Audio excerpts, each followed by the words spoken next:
There is a place near my home where I like to take walks, and with the varying seasons, there's snow, there's beautiful leaves in the fall, and last summer I collected some obliging, shall we say,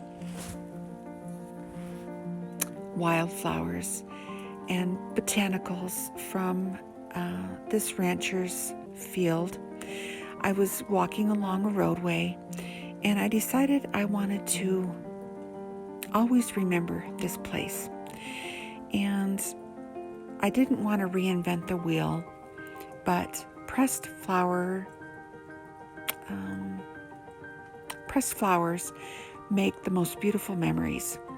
So I collected flowers, dried grasses, some alfalfa sprigs, different botanicals and different growing things anyway, from this place that I like to walk.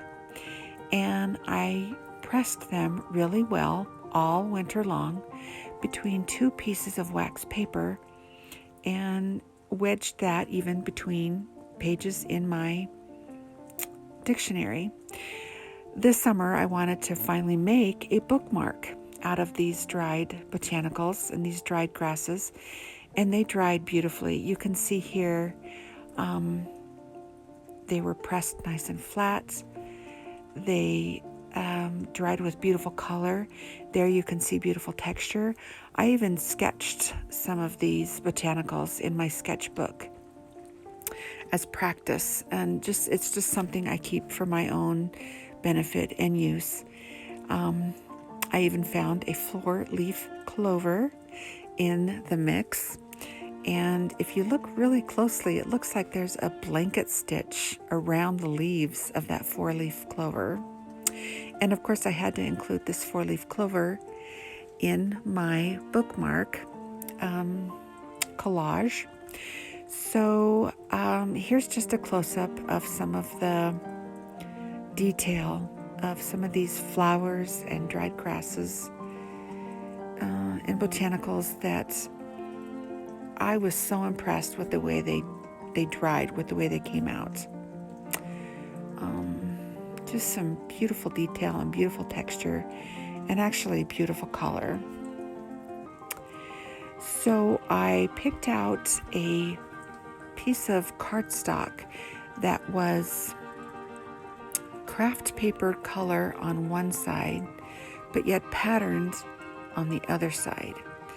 And you will see here in a minute when I actually started this process that I wanted the detail and the outlines and the beauty of these flowers to show on actually the bookmark.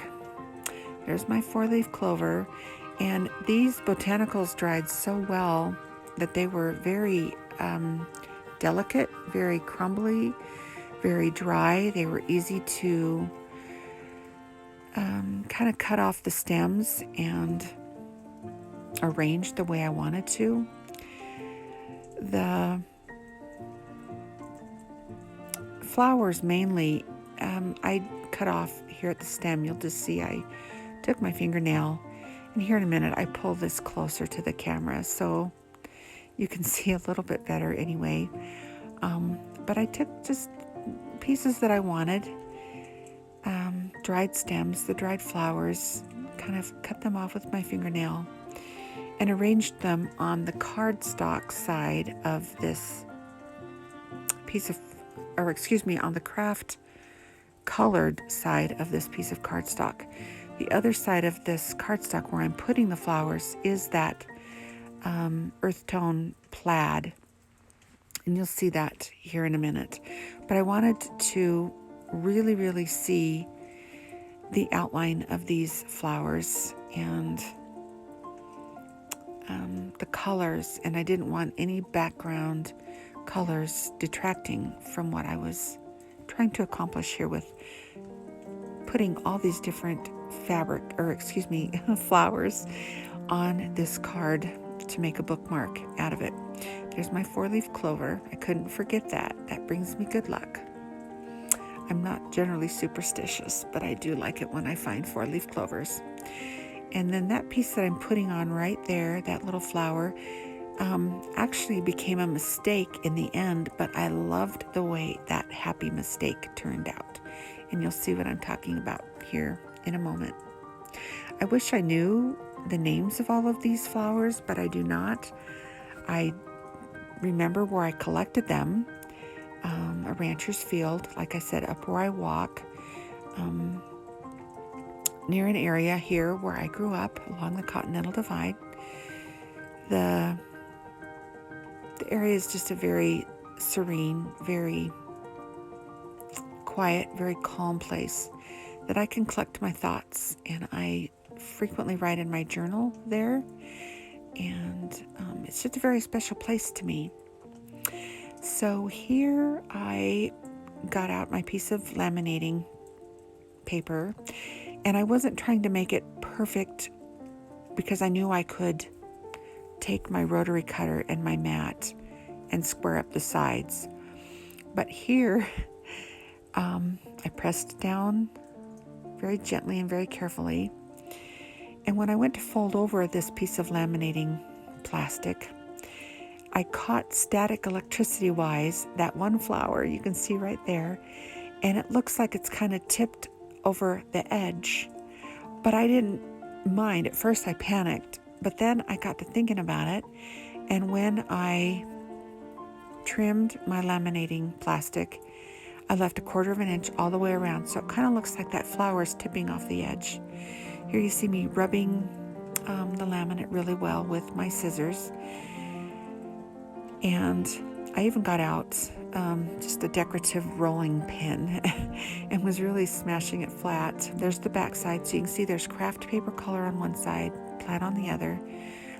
I punched a hole in the bookmark, then used the rolling pin even again to really flatten that bookmark, really flatten the laminating plastic. And I had so many botanicals, I even made a second bookmark. I had a lot of leftover dried botanicals, so I went ahead and made a second bookmark. And I've actually given that to a friend. But I punched a hole in each one, and I added some ribbon, some grosgrain ribbon, and kind of cut off the ends at an angle. And then later on, you don't see it in this video, but I wrote on the back of it the place and the date and my name. So I had that as a memory. There really is nothing better than pressed flower memories. And in my opinion, the ultimate pressed flowers are hay bales.